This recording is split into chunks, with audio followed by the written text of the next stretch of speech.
We are on Highway 101 north. We're about 30 minutes away from our camping destination up here on the northern coast of Washington State in the Olympic National Park strip along the coast.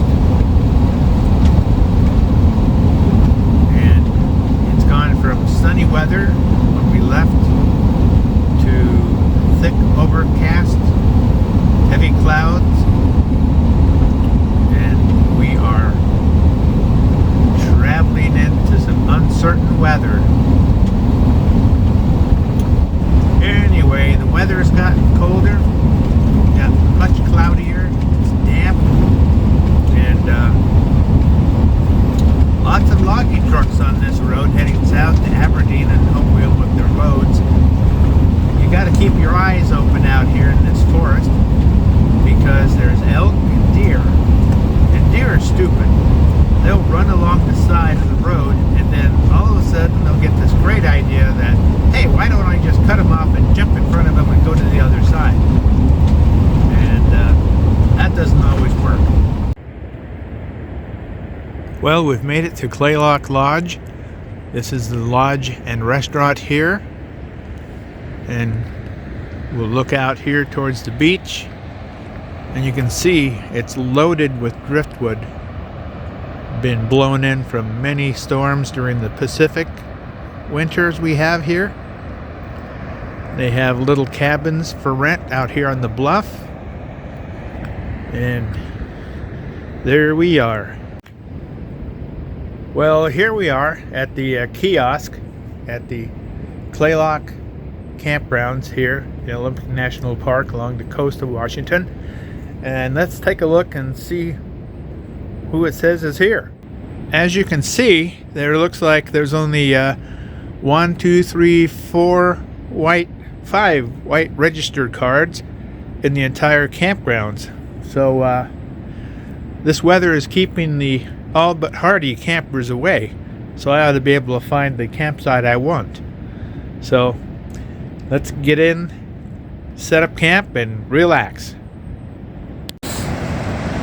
Oh boy, well, we've made it to Claylock Beach campgrounds here on the Washington coast, and it's starting to drizzle. It looks like there's a front coming in off the coast here, and the place here is, well, of course, always the best places are taken first. Anyway, we found just as nice a spot up here, a nice side one that the door empties right into a nice campground, and we can still walk over here and have a great view of the ocean from where we're camped. And the trail is a little ways down there to get down to the beach. EMBER is on sensory overload. She has just gone bananas with all the things she's smelling and investigating. And I think her hunting instinct is really grabbed her by the nostrils. I'm gonna get my longer lead out tomorrow and let her run around on the beach. Right now it's high tide. I just gotta keep her from going off the cliff because she gets so enthusiastic. But yeah, we're gonna explore this tomorrow. Hey, don't do that. It's gonna give me a heart attack. Here we are down on the beach just below our campsite up there on the bluff. This is EMBER's, where's she at? This is EMBER's first time on the ocean beach. And you can tell there's a hell of a lot of driftwood down here. And these are some huge logs they have that protect the stairs they've built coming down from the bluff up there to the beach. So we're gonna walk around and see what it's like before it starts raining more. Well, this is turning into a learning lesson for me more than EMBER. She's learning the ways of the RV, and she escaped once, but thank God she stays around here because she wants to play. I grabbed her after about 5 minutes of maneuvering through the brush, and put her on this, because damn, she's fast. I blink my eye and poof, she's like transported herself someplace else. It's incredible. Anyway, I got her on the long lead, anchored to the RV so she can't get away, and that enabled me to make the bed and that, because it's getting dark here, believe it or not. And the mist is getting heavier, not quite rain or showers, but everything around here is wet, including her outside playing in the bushes. So yeah, we're here for a couple nights, and hopefully it won't get really bad. I'd like to take her back on the beach with the longer lead. Well, at least somebody's sleeping today. Man, what a trip out here it was.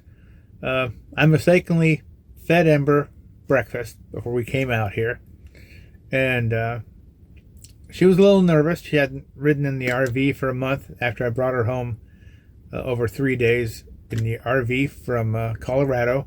She slept and did fine in the padded carrier on the front passenger seat. This time she was a little hesitant, a little worried about it, and her upset stomach was causing problems. We pulled over many times, and I had several messes to clean up, both in the carrier and on the floor in the RV once I got her out and let her walk around. After she emptied her tummy, she seemed to be fine. Then we got up here, finally found a campsite, got registered, and like you said, we went down to the beach once, but the sand was so soft, even at high tide, we were sinking into it, and she wanted to go chase after the people on the beach and the birds and climb all over the slippery tons of driftwood that were on the beach. It was just too dangerous for her. So we went back up to the RV, and I was going to set up the bed and everything like it is here, set up her kennel, take that out, unfold it, pop it into shape. And I forgot how dang fast she is. I opened the sliding doors to move some things around, and poof, in the blink of an eye, she was out.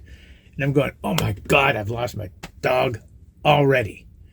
Because it happened a few times with Sarah out on the coast.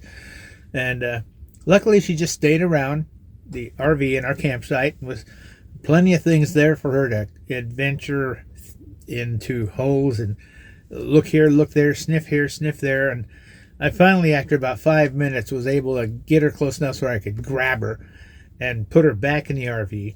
And then I took my 15-foot leash that's attached to a D-ring inside the side door, clipped that onto her, then let her go run around all she wanted. And that gave me the time I needed to put down the couch, set things up, put her kennel together, and just relax.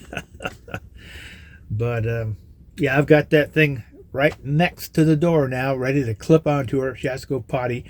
She's not getting out of here unless she's on a leash under my control in some manner. Then she's got so much energy to burn for such a little dog. It's incredible. And those legs of hers are like deer. She can sprint and run, and it's just amazing to watch her when she opens up and really puts the metal to the pedal, shall we say. But I'm just learning all these things again that I forgot after having 2 growing dogs for like 10 years or so. I forgot what it's like to have an energetic, high energy dog as a puppy. And her and I, we got a ways to go. You know, a couple, 1, 2, 3 years maybe. But whew, you can see she's pooped out. She's been on high alert this whole trip. And hopefully right now it's raining. The front came in while we were here. It was misty and gray and cloudy, and then it started misty, and then it started lightly raining, and now it's showers. So hopefully it'll be nice. Otherwise, we're going to experience living in here for a couple of days because it's too nasty to go outside in the weather. But we'll find out. Okay, this might be a 2-video trip the way things are going, but oh my gosh, hang in there. I'm sure there's a lot more adventures to come on this trip.